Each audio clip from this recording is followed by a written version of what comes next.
天照大神様はまあ皆さんご存知の伊勢神宮の神様ですね。内宮に祀られております。はい。で、瀬織姫様はというと、ちゃんと瀬織姫様をちゃんと内宮で祀られてるんですよ。20年ごとにね、神殿がこう新調されるということですね。それに伴ってご神体の鏡も映るということなわけなんですよね。このような形になったのは実はまあ非常に新しくてですね、明治22年の式年遷宮からなんですよ。つまりこのような形だったということですよね。実はご神体というのはですね、全部で4つあるんですよ。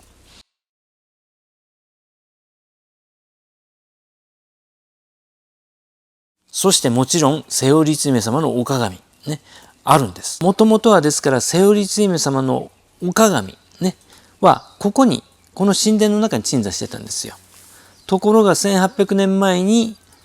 悪い権力者が登場しまして、伊勢神宮をちょっとね、いろいろ改変したわけですよね。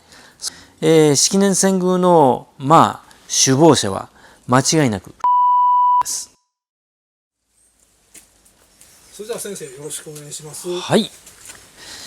ようこそ六甲姫神社にお越しいただきまして誠にありがとうございます。こちらの管理をさせていただいております六甲姫公代表の、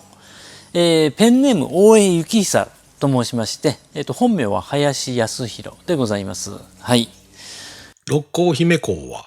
瀬織姫の御事を祀る六甲姫大善神社の公です。公とは同じ信仰を持つ内子で作った会合で神社のお掃除や献花、運営管理などをする組織のことを言います。実質的に神社を守っていらっしゃる方々の組織です。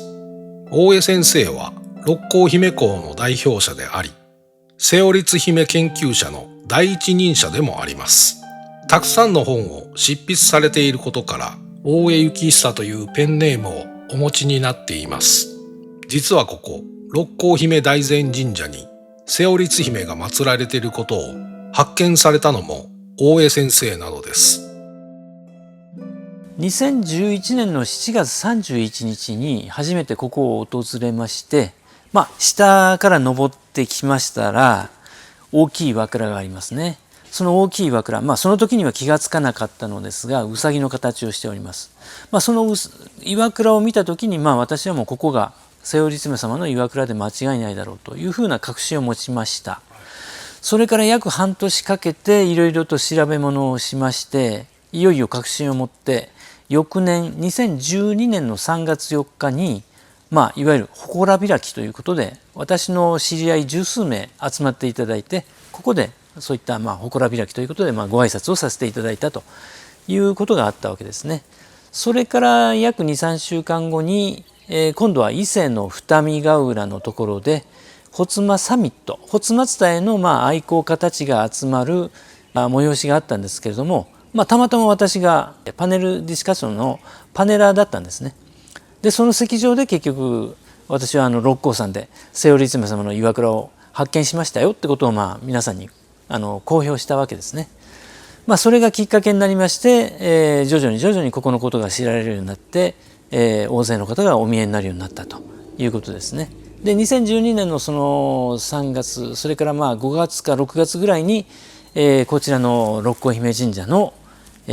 管理をしてくださってた六甲姫公、ここの提灯のところにね名前がありますが、この六甲姫公の代表の方のところにご挨拶に参りまして、お会いしてみると皆さん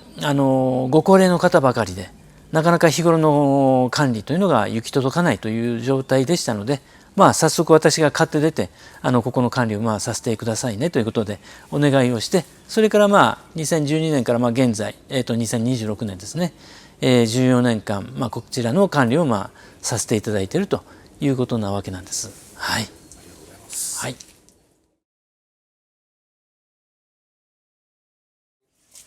はい。先ほどその2011年のっていうふうに申し上げたんですが、それはどういうことかというと、実は2007年に、こういった本を出しまして、これちょっと増補版なんですけれども、私はもともとの出身が鳥取県の稲葉なんですね。で稲葉というとやっぱり皆さんご存知の稲葉の白うさぎの話がありますよね。あれとはちょっと違う話が全然違う話がですねありまして、天照大神を道案内した白うさぎ、そういった話がですね実はあったんですよ。それがあったということをですね気づきましてですね、それが1999年だったんですね。それからですね、2006年頃ですか、ブログを書くことを思い立ってですね、それで稲葉の方にですね、時々私は帰りまして、そこでいろいろとその調べ物をしてたんですね。結構ですから天照大神様の伝承であるとかね、色濃く残っているところだということも分かりましてね、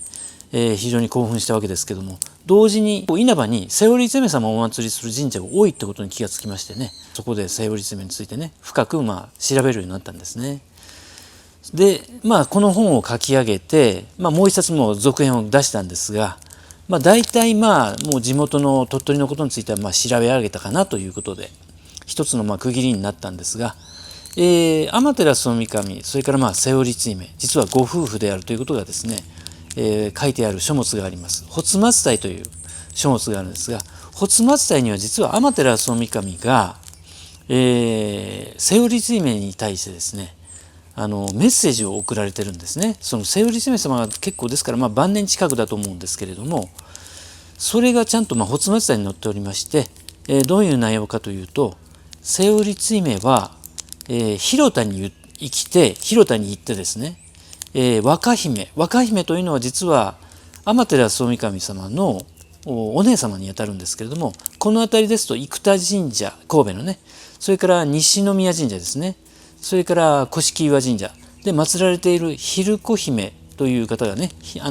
若姫蛭子ということで、天照大神様のお姉さんにあたるんですけれども、その若姫とともに、ここに来てですね、広田に来て、女性の心を守りなさいというふうにおっしゃったんですね。で天照大神はというと、天照大神はご自身は豊受大神、下空の神様とともに、丹後の真名ですね、ですから今の丹後半島天橋立とかありますよね、そこのもうちょっと内陸の方です、西の20キロぐらいのところなんですけども、そちらの方で、男性の心を守るというふうにおっしゃったんですね。そういったことが発末さに記されておりまして、そうすると瀬織姫様晩年にこちらの方にいらっしゃったと、天照大神様のお妃というふうにね発末には記されているわけですけれども、そのレベルにある方ですから、やっぱりそれなりの印になるものが必ずあるだろうと興味深く思ったわけですね。でそれが気になって、それで2011年の、7月にですね、瀬織姫様の奥付き、お墓ですねがあるものだというふうに思って探し始めたわけですね。当時はですね、六甲山というと白山姫菊里姫さんですね、菊里姫様が祀られている山というね、そういう一つの先入観というものがありまして、あまり六甲山の方には最初はね、関心がいかなかったんですけれども、瀬織姫様というと広田神社ですよね。広田神社の祭神が天照大神の荒御霊、またの名前が瀬織姫ということなんですけれども、じゃあ広田神社の神鍋山として有名なのは兜山ですよね。兜山、お椀を伏せたような形をしたね美しい山なんですけれども、そちらの方に何か手がかりがあるだろうというふうに思って見てたわけなんですね。でもちょっとそれらしきものがなかったと。でそうこうするうちに、一冊の単行本でタイトルが西宮神社というんですけどね、学生社から出ている本の中に、かつて六甲山は広田神社の領地でしたっていうふうに書いてあったんですよ。あ、そうか、じゃあ六甲山ちょっと調べてみようということで、ネットでちょっと検索してみたらここが出てきたんですね、六甲姫神社がね。で六甲姫神社、でも六甲山というと菊り姫だしという気持ちでいたんですが、特にじゃあ六甲姫というこの姫様がですね、菊り姫と関係がないというふうになれば、ひょっとしてやっぱり瀬織姫様じゃないかなというふうにちょっと思うようになりまして、それが気になったのが2011年の7月で、7月31日に初めてここにお参りをして、岩倉を見てここであるというふうに確信を持ったということですね。そういった流れでした。はい。ありがとうございます。はい。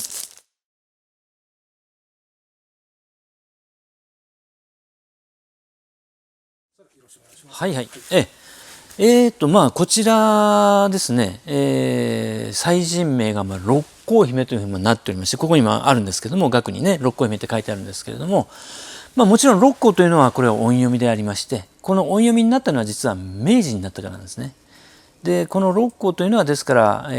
六甲山、これはかつては向山というふうに呼ばれてたわけなんですよ。ね、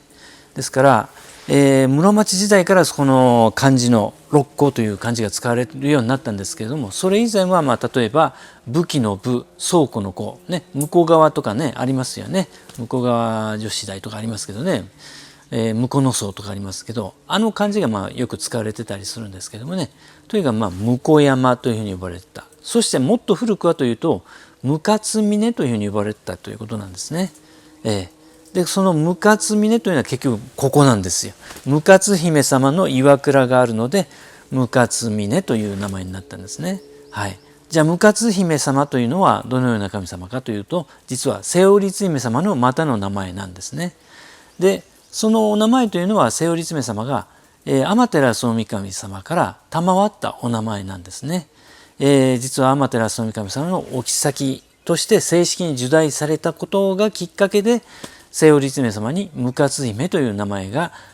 授けられたということなんです。その意味は天照大神に相対して向かう姫ということなんですね。ですから、天照大神様には、実は複数お妃がいらっしゃったんですけど、その中の皇后ですね、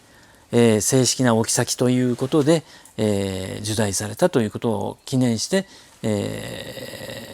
いただいた名前がその向姫様ということなわけなんですね。ですから天照大神様と瀬尾律姫様、この関係をちゃんと知っていただく必要があるわけですね。じゃあ天照大神様と瀬尾律姫様、関係があるのかなというふうにお思いかもしれませんけれども、実はですね、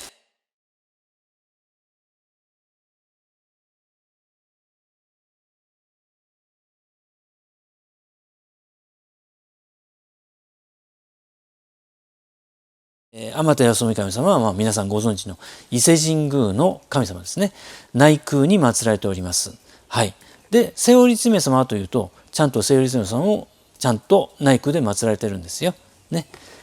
それに皆さんちょっとお気づきになってないということなわけなんですよ。ね。航空写真でこういうのがありまして、ご覧いただきますと、これが伊勢神宮の内宮の境内ですね。南に向かっております。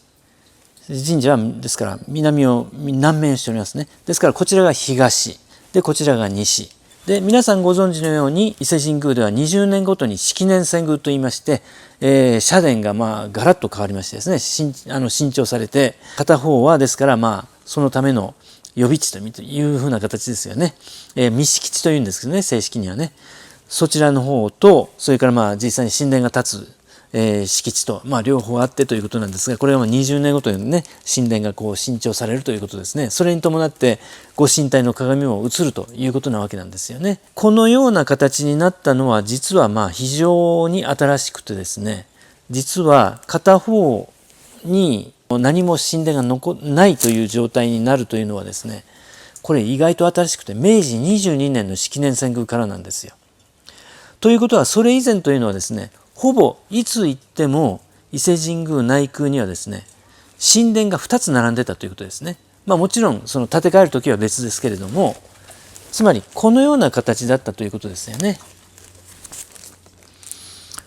で2つの神殿があるというんですけども、天照大神様のご神体の鏡がですね、どちらかということですよね。こちらに天照大神様の神殿があるときには、こちらは天照大神様の神殿がない。神殿の中はある意味空っぽの状態であると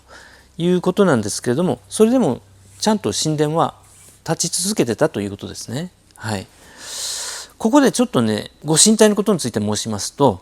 実はご神体というのはですね、全部で4つあるんですよ。2種類で、2つずつと言いますかね。1つはですね、ご神鏡ですね。鏡なわけです。この鏡というのは実は天照大神様のお鏡と瀬尾律姫様のお鏡とあるわけですね。そしてもう一つはですね、柱なんですよ。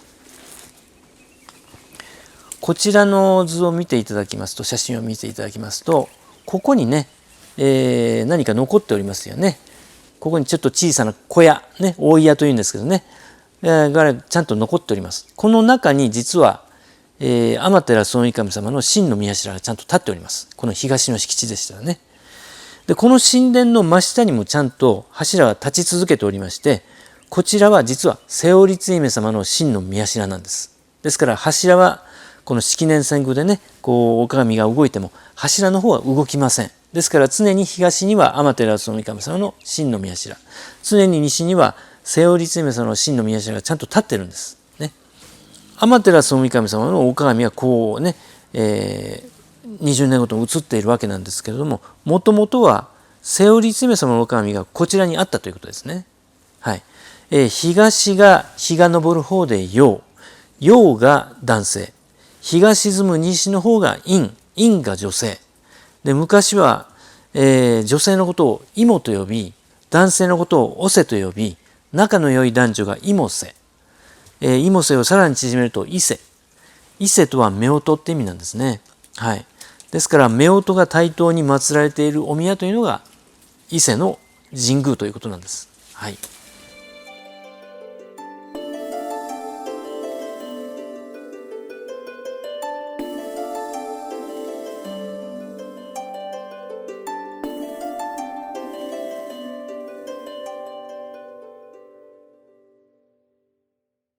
一度建てると大体約38年ですね。立ち続けて38年目に解体をして新しく神殿を建てるわけです。で、新しくなった神殿の方にお鏡が移るということですよね。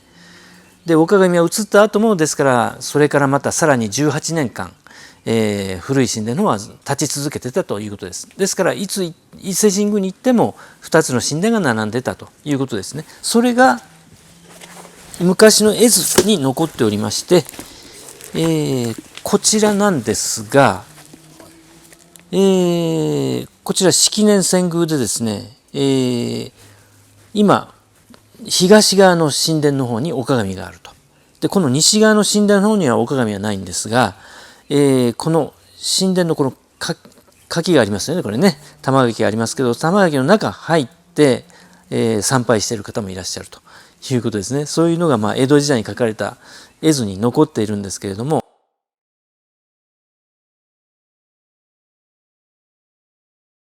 そしてもちろんセオリツ姫様のお鏡ね、あるんです。それが今どこにあるかというと、荒祭の宮のところにあるわけですね。もともとはですね、ここに神殿が2つありまして、東が天照大神、西がセオリツ姫。で、もともとはですからセオリツ姫様のお鏡ねはここにこの神殿の中に鎮座してたんですよ。ところが1800年前に悪い権力者が登場しまして、伊勢神宮をちょっとね、いろいろ改変したわけですよね。その時に、セオリツ姫様のお鏡をこの150メーター北の荒祭宮の方に移しちゃうわけですね。今もなおですから、天照大神様のお鏡とセオリツ姫様のお鏡、そして天照大神様の柱、そしてセオリツ姫様の柱、ちゃんとあるんです。ね、祀られているんです。ね、そのことに気づいてくださいねということですね。ちなみにこちらが今の式年遷宮の前の写真ですが、この手前の大屋が、セオリツ姫様の真の御柱がちゃんとここにね、収められているということですね。こちらがですから今はありません。天照大神様、東宮の神殿ということです。ですから、東が天照大神、西がセオリツ姫様ね。常にこうやって2つ並んでいるというのがもともとの創建当初の姿だったということなわけなんですね。それがいつの間にやら崩されてしまったということですね。まずお鏡というのが移動させられてしまったのがおそらく1800年前ということです。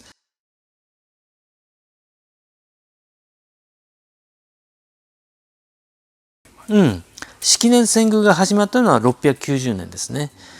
式年遷宮の首謀者は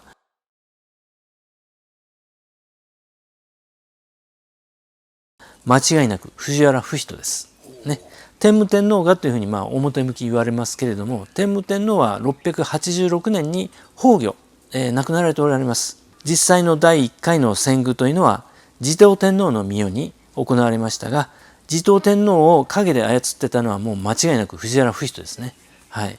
式年遷宮をスタートしたわけなんです。式年遷宮というのはとにかく20年ごとに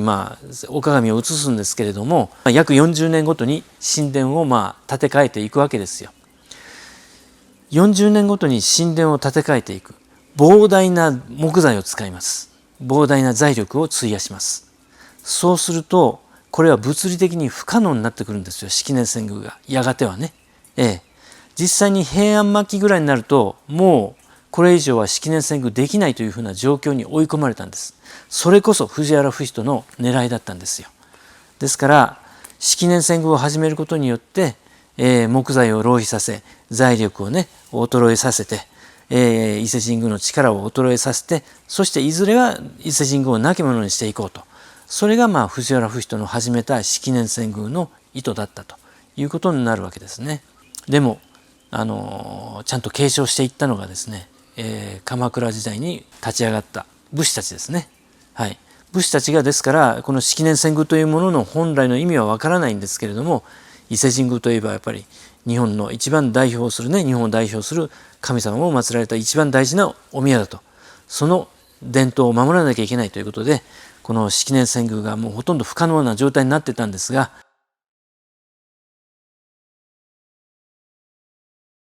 用材ですね、木材を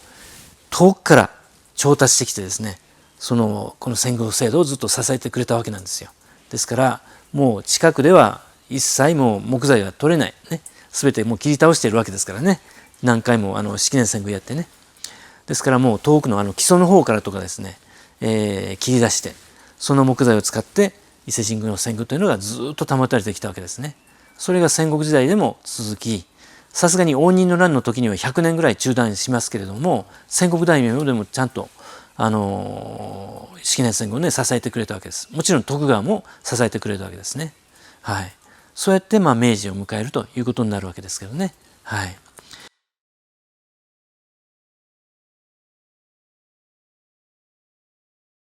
で明治天皇ですね。明治天皇が式年遷宮に関して、時の内務大臣からちょっと相談があるんですよ。内務大臣が言うにはですね、もう式年遷宮ってものすごいやっぱり莫大な木材使うし、相当な財力も必要だということで、この式年遷宮制度っていうのは、式年遷宮というのは続けてると大変なことになるということで、相談されたんですね。もうそろそろこれ式年遷宮をやめにしませんかということでね、明治天皇に話を持ちかけるわけです。で明治天皇がその時にお答えになったのは、やっぱり時代の変遷などをね、ご覧になって、英断をされるわけです。いや、この式年遷宮は続けようというふうにおっしゃったわけですね。確かにもう交通が発達し、伊勢神宮で使われた古材ですね、古い材木、それを全国の神社の再建修理に回すことができるような、そういうふうな環境が整ってきているわけですよね。ですからその式年遷宮を通じてそうやって、全国の神社をまたね支えていくような形にもなっていくと、伊勢の地元で維持されてきた一つの遷宮制度というのは一つの産業にもなっているわけですから、その産業を保護する、ね、そういうこともあるわけですので、そういった時代の流れにね沿ったご判断ではなかったかなというふうに思いますね。そして20年ごとにね式年遷宮するということで、新しい神殿ができる。そしてまたその度にそれが話題になる、ね、今でもですからマスメディアでもね大々的に取り上げられて、式年遷宮だ、伊勢神宮というものにやっぱり皆さん、国民の皆さんがね、注目をするわけですよ、ね。いい宣伝にもなりますし、常に新しい神殿が見れるというね、そういうメリットもあるわけですよね。これだけその経済力が発達した、ね、経済力が十分にあるこの時代においては式年遷宮というのは当然あってもいいかなというふうにね思える制度ですね。ただしもともとの形をやっぱりね戻してもらいたいなというふうに思うわけですよね。やっぱりこの正殿に関してはこの2つの神殿が2つ並んでいると、常に並んでいるということですよね。で建て替える時にちょっと今の荒祭宮の場所を使ってご神体をねそちらの方に一旦移動してそれから建て替えるとね。なんとなればもう少し何て言いますかね耐久性があるように、基礎のところにですね石を礎石を置いてですねもう少し持つような形にしてもいいんじゃないかなというふうにも思うわけですけどね。実際になぜ更地になってしまったかということですよね。片方を更地にするようになったというのが明治22年からということなんですけど、多分その理由としてですね、掘っ立て柱で神殿を建てた時に耐用年数というのがあるんですね。だいたい平均的に40年だそうです。要するに土の中から水分をどんどん吸い取って木材がやっぱり腐っていくわけですね。で大体それが立ち続けられるのが約平均的な数値として40年ですから、雨が多い年が続いたりすると30数年で実は神殿が倒れたりしてた時もあったらしいんですね。ということはその式年遷宮をね、約38年ね待たずして神殿が倒れてしまうというのはやっぱりよろしくないと、そういう姿を見られるのはやっぱりよろしくないと、危険だしということでね、多分そういうことが理由で、式年遷宮20年でですね大鏡が移った直後に、片方のもう神体のない、神殿を全部解体して更地にしてしまおうというふうに判断されたんじゃないかなというふうに思うわけですけどね。ですから礎石をちょっと入れることによってちゃんともう少し耐久性をね伸ばすような形にして、やっていけばいいんじゃないかなというふうに思うわけですね。はい。ありがとうございます。はい。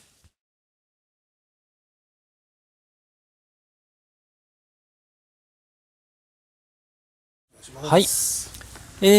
伊勢神宮ですね、創建されたのは実は2030年前になります。BC4 年です。BC4 年の9月の16日です。9月の16日というのは、現在ではですね、新暦ということで10月の16、17あたりに、伊勢神宮年間に1500回ぐらいお祭りがあるんです。その中で一番大事なお祭りというのが9月の16日、10月の16日ですね。はい、神嘗祭です。ね。神嘗祭というのはですからその年にできたお米、ね、を、伊勢の神様にお供えするということなわけですよね。でその日は同時に伊勢神宮の創立記念日でもあるわけですよね。はい。でこの9月の16日というのは実は伊勢神宮を創建された大和姫の命の、ご生誕の日でもあるんですよ。それが発末祭にはちゃんと書いてあるんですけどもね。はい。大和姫の命ね、伊勢神宮を創建された時点ですでにもう将来伊勢神宮は一番狙われる危険のあるところだということはもうちゃんとね織り込み済みだったんですよ、ね。つまり悪い権力者が現れた時に日本の政治権力が奪われ、そしてやはり日本のね最高神を祀る伊勢神宮にも絶対にね手をかけられてしまうということはねもう織り込み済みだったんです。それで別の場所にこの伊勢神宮の形が残るようにですね、密かにお宮をお作りになってたんですよ。そのうちの一つが、今はもう別宮という扱いになっております滝原宮、滝原奈良宮なんですね。はい。こちらはいつ行ってもこの2つの神殿で並んでますよね。東西でこちらが天照大神、こちらが瀬織姫ということなんですね。ただ由緒書きにはねどちらも天照大神の御霊を祀るというふうになっておりますけれども、実際はこちらが天照大神、こちらが瀬織姫、東西陰と陽ねということですよね。はい。で大和姫の命は、年には年をということでもう一つこのようなお宮をお作りになってるんです。それが、朝熊神社、朝熊見舞神社というね、こっちはちょっとサイズは小さいですけれども、五十鈴川の下流河口付近にね、こうやって2つの神殿が並んでいるお宮がありまして、やはりこちらが天照大神、こちらが瀬織姫というつもりで、お作りになったお宮ということです。はい。こうやってやっぱり陰陽が大事ですよとね、天照大神と瀬織姫様はやっぱり揃って祀られることが大事ですよということを大和姫の命はおっしゃっているわけですよね。でここはですねあまり知られてないかもしれませんけれども、なんとここの養廃所が内宮の敷地内にあるんですよ。それがこちらです。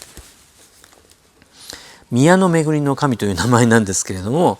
石だけが集めてねあって、それが祀られているところがあるんですね。これはどこかというと神楽殿の隣ですね。ですから大きい神殿お参りしますよね。大きい神殿がここはありますね。それから荒松宮がありますね。ここに瀬尾律さんのねお鏡があるわけですけどね、お参りして、その帰りにこの前を通ります。ここが神楽殿で、ここは授与品のところでね、ここにですからこういうふうに石崎を祀った、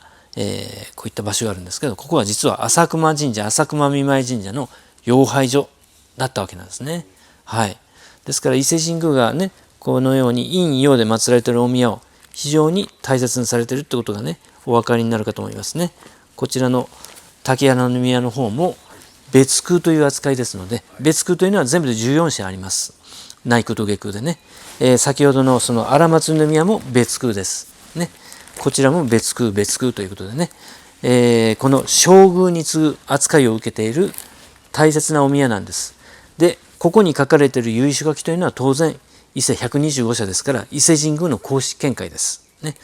で伊勢神宮のこのような由緒書きというのは全てもう一字一句ですよ。ね、全て皇室のご指導のもとに書かれております。ね、でこの3行にですねちゃんと真実が書かれてるんですよ。ね、ちょっと読み上げますと、このように二宮に並べてお祭りするのは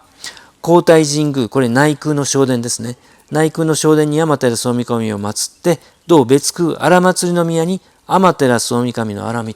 瀬尾律様のことですね。はい。荒御霊を奉仕する、お祭りする姿の古い形と言われていますと。ね。つまりこれが、伊勢神宮の原型ですよと。荒祭の宮は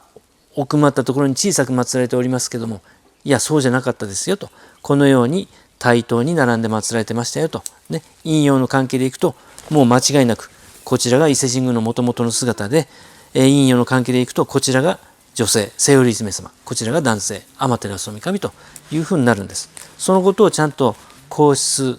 それから伊勢神宮の上層部は国民の皆さんに、ダイレクトな形ではなくて別のお宮の由緒書きという形なんですけども、ちゃんとお知らせしてるんです。このことに気づいていただきたいんです。ぜひともこのことを皆さん、国民の皆さん広めていっていただきたいと思います。これが私が一番主張したいところです。はい。ありがとうございます。はい。